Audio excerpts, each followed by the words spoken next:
Ayan, hello.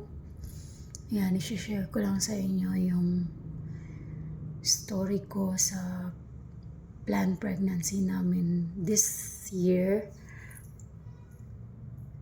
2023-2024. Ayan, last November, nag-usap kami ng asawa ko. Sabi niya, bubuo daw kami ng last baby. So, last baby na namin to.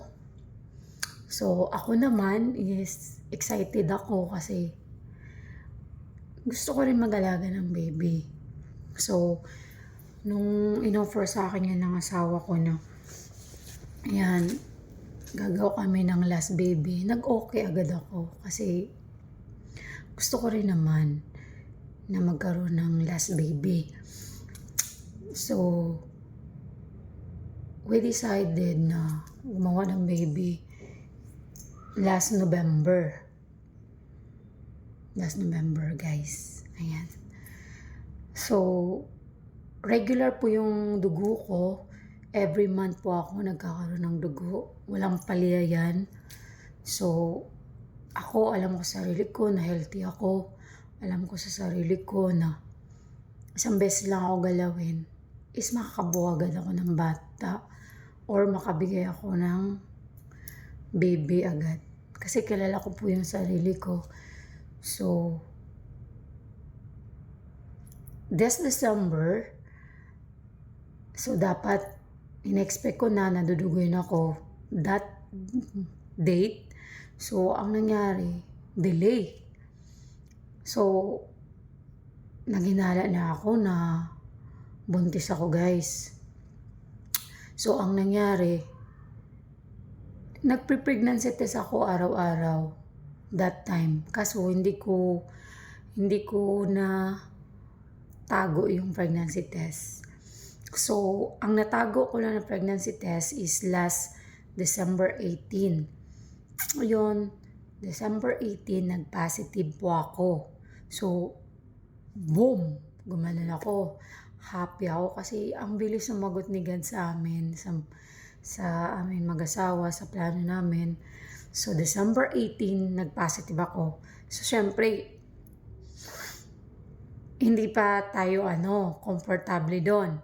So, December 20, nag-pregnancy test ulit ako, nag-positive ulit. So, dahil nag-positive December 20, so December 21, I decided to undergo an ultrasound. So, ang nangyari, guys, is ito yung naging result ng aking ultrasound. And this is my ultrasound noong December 21, 2023. Ayan, ang sabi dito, yung sukat is 4 weeks na siya and 3 days. So, ang sabi dito, wala silang nakitang sign na may baby. Wala.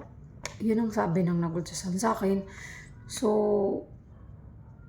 sabi niya naman is wala din siyang makitang yolk or yung sinasabi nila na parang yolk and sac daw. Walang yolk, walang sac, wala silang makita sa ultrasound.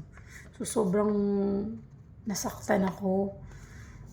Kasi 'di ba, nag-expect ako ilang pregnancy test na positive naman pero wala daw ganun. So, ang sinabi sa akin, wait ko na lang daw ng 2 weeks pa tapos balik ako ng ultrasound ulit. Tapos may dinugtong pa yung nag-ultrasound sa akin na baka delay ka lang, duduguin ka rin. So, nung sinabi niya sa akin yun, ang sakit. Gusto kong umiyak, pero pinigilan ko lang. Sabi ko, okay na sana yun yung babalik na lang tayo for second week. Baka hindi pa lang masyado makita kasi sobrang aga pa. Tapos luntungan, duduguin ka rin. Parang nakaka-insulto. Yung, ikaw kasi, pangarap mo yun eh. Gusto mo yun eh. Plinano mo yun eh. Pero, yun ang maririnig mo. Kaya ka nga nagpa-ultrasound kasi nag-i-expect ka na may possibility na buntis ka. So, sabi niya, wala naman daw. Okay. Okay sa akin. Yun, sobrang okay sa akin pero masakit talaga. Kasi, first time ko eh, yung ganun na feeling pregnant pero wala naman pala. Ayun. So, ang ginawa ko, December 22, nag-pregnancy test ulit ako, guys. So, positive. At saka, December 22, naramdaman ko na masakit yung balakang ko, masakit yung likod ko. Basta, ang dami kong nararamdaman, parang, parang first time lahat sa akin. Parang, bakit kakaiba yung naramdaman ko ngayon? Parang, ang sakit. Ang sakit talaga ng katawan ko. Grabe. Yung, hindi ako mapalagay kung ano posisyon ng tulog ko. Kakaliwa ako. Kakanan ako. Titihaya ako. Hindi, pero mas komportable akong matulog dito sa kanan. Nakaganon ako sa kanan. Mas nakakatulog ako ng maayos, nakapagpahinga ako. Pag kumaliwa naman ako, sobrang sakit. Di ako komportable. Pag titihayan naman ako, masakit din. So, I prepared na matulog sa kanan. Doon, nakapagpapahinga ako. And then, December 24, nag-pregnancy test ulit ako. Mas naging dark na siya.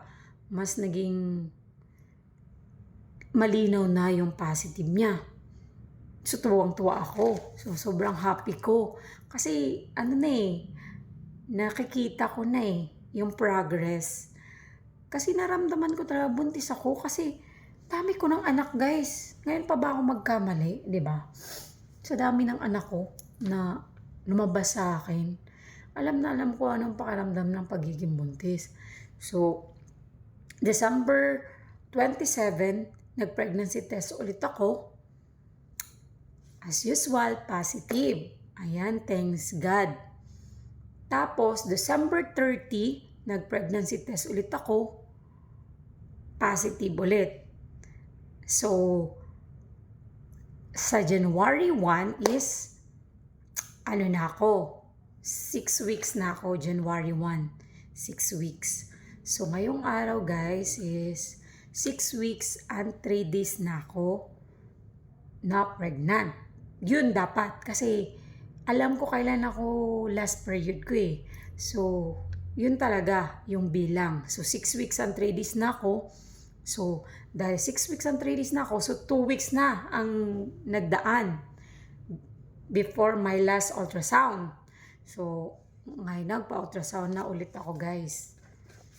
Ayan, ito na yung ultrasound ko today.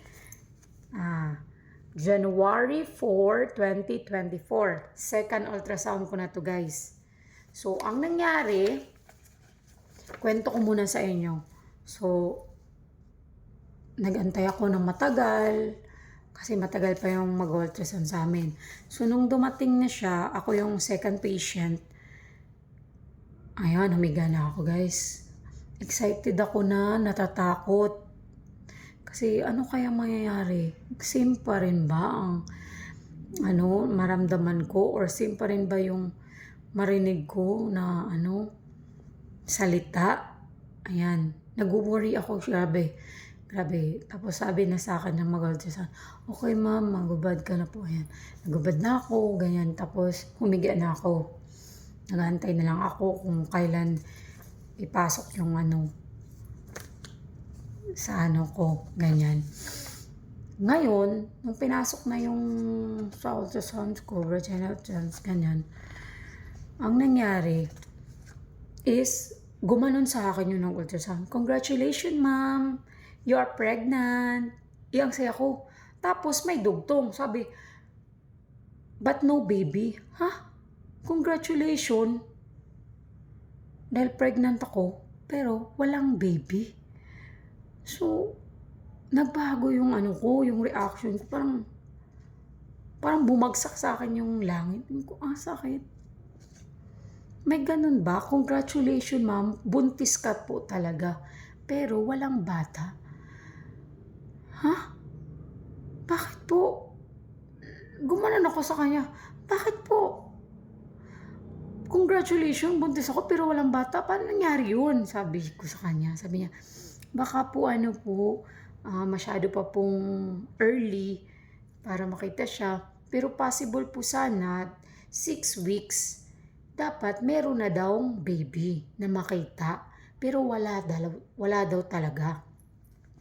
Sobrang nablangko ako nun. So ginawa ko, nag-base ako. Lumabas ako ng ultrasound room. Tapos tumaya ako dun sa labas, nagantay ako ng result. Tapos may lumapit sa akin, yun ang nag-explain ng result ko. Ayan, in-explain niya sa akin yung mga detalye na nakasulat dito sa ultrasounds ko. Sabi dito, meron namang nakita na bahay ng bata, ganyan. Tapos meron ding bata, meron daw bata sa loob, pero walang heartbeat.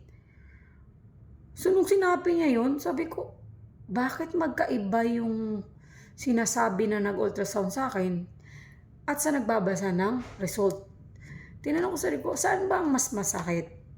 Yung congratulations, buntis ka pero walang bata, or yung nagbabasa sa akin ng ultrasound result na nagsabi na merong merong bata pero walang heartbeat. So naguluhan ako. Sino ba talaga ang tama sa kanila? Yung nag-ultrasound sa akin o yung nagbabasa ng ultrasound result? So nagugulan ako guys. Grabe, sobrang blanco ko. Nagdadrive ako ng car ko pauwi. Hindi ko maintindihan. Makafocus ba ako sa pagdadrive pauwi? Gulong-gulo yung isip ko. Paano nangyayari itong mga ganitong bagay? First time ko. Tapos, dinugtungan pa nung nag-ultrasound ko na baka po, bugok po yung pinagbubuntis mo.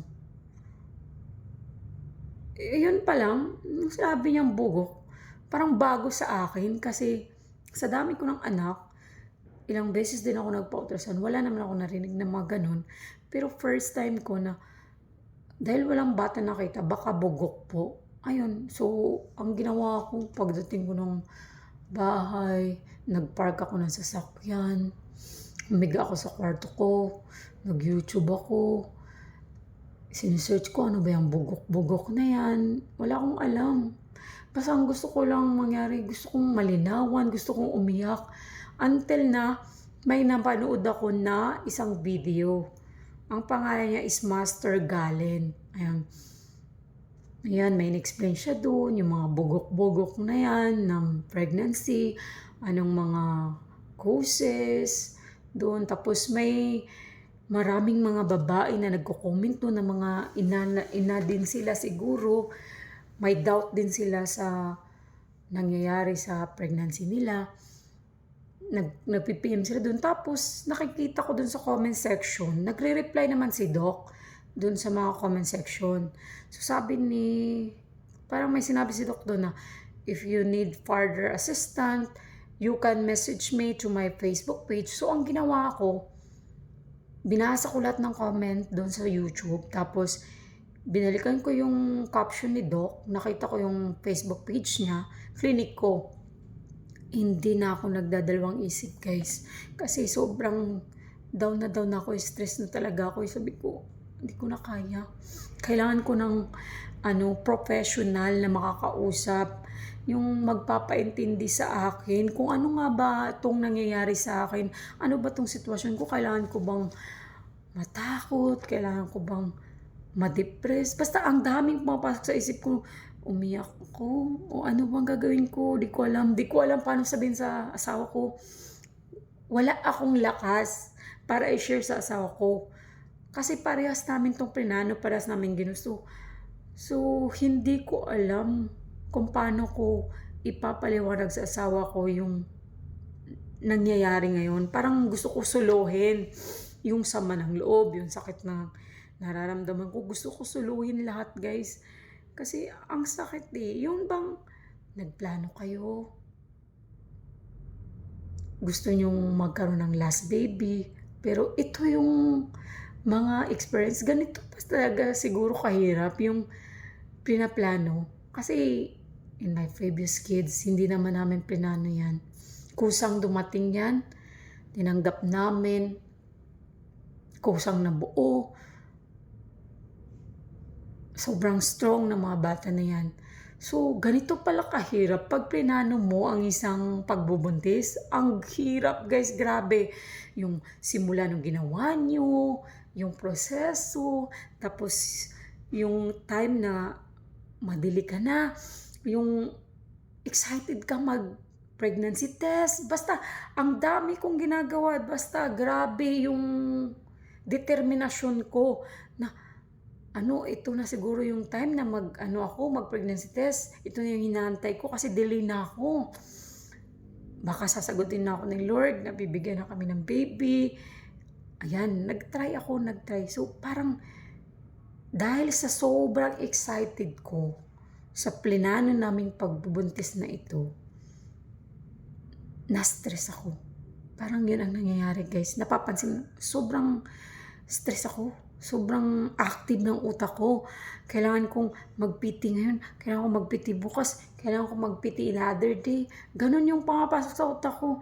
Kailangan ganyan. Minomonitor ko yung sarili ko. Tapos, nararamdaman ko naman, nabuntis ako. Kasi unang-una, bumigat yung dibdib ko. Masakit hawakan. At saka bumilog yung dibdib ko, bumibigat. So ito yung sign na parang, buntis talaga ako kasi parang magagatas na. Kasi ako, guys, pag nabubuntis ako, 4 months ng tiyan ko, may 4 months to 5 months, may lalabas na nagatas sa dibdib ko. Ganun ako, ganun kabilis yung sign sa akin pag buntis ako. Buntis pa lang ako, may gatas na ako. Ganyan ka-healthy yung dibdib ko. So, I'm sure, buntis talaga ako kasi ang bigat na ng dibdib ko, guys. Sobrang sakit paghawakan. Kahit na ako, sarili ko, hawakan ko, hindi ko kaya. Kaya, alam ko sarili ko, buntis talaga ako. Tapos yung tiyan ko, nararamdaman ko, may something talaga. Kasi mahilig ako mag-observe sa sarili ko. Meron talaga. Buntis talaga ako. Pero, ang sakit lang. So, I talked to Dr. Master Galin. Alam mo, nag-PM ako sa page niya, guys. Grabe. Nag-response agad siya sa PM ko. Tapos sabi niya, magbe-video call tayo para mas maintindihan mo yung sitwasyon ng ultrasound mo. Sabi ko, talaga, Dok? Yung sa sarili ko, sabi ko, talaga, ganyan ka, si Dok, ganyan ka responsive sa mga, mga concern. Kahit na hindi ako, bago lang ako, ngayon lang araw ako nakapanood ng YouTube niya, pero ngayon lang araw lang ako nag-message sa page niya. Ganun siya kabilis mag-response. Grabe, na-overwhelm ako. Sabi ko, wow, galing naman ng doktor na to. As in, 100% ang bilis sumagot. So, ang nangyari, sinend ko sa kanya yung 2 kong ultrasound result. Ayan, tapos, sabi ni Doc, okay, tatawagan kita ha, para maipaliwanag ko sa'yo yung result mo sa ultrasound. Ayun. Nantay ko, so tumawag na si Doc sa akin. Sabi ko, hello Doc, kumusta po? Hindi. Sabi ko, hello Doc. Sabi niya, hello, ayan, you are 34 years old. Yes, Doc. Ikaw, pang ilang baby na to? Ganyan. Sinabi ko sa kanya, ganyan. So, ang sabi niya is, yung ultrasounds ko is not the same doon sa case na bugok. Sabi niya, hindi yan katulad ng iniisip mo. Hindi yan pregnant na bugok, ganon. Hindi nabuhayan ako, ha? Talaga, Dok? Oh. Sabi niya, oo, kasi pag sinabi mong bugok, wala talagang nabubuo nun. Yun ang bugok na pagbubuntis. Pero sa case mo, ang sabi naman sa ultrasound mo, may bata, kaso walang heartbeat. So, same sila ng explanation doon sa nag-explain sa akin ng result. Magkaiba doon sa nag-ultrasound sa akin. Kaya pala, panay tanong ako sa nag-ultrasound sa akin, sabi niya, si ma'am na lang po magdi-discuss sa inyo, mag-explain sa'yo ng ibig sabihin yan. Sabi nung nag-ultrasound sa akin.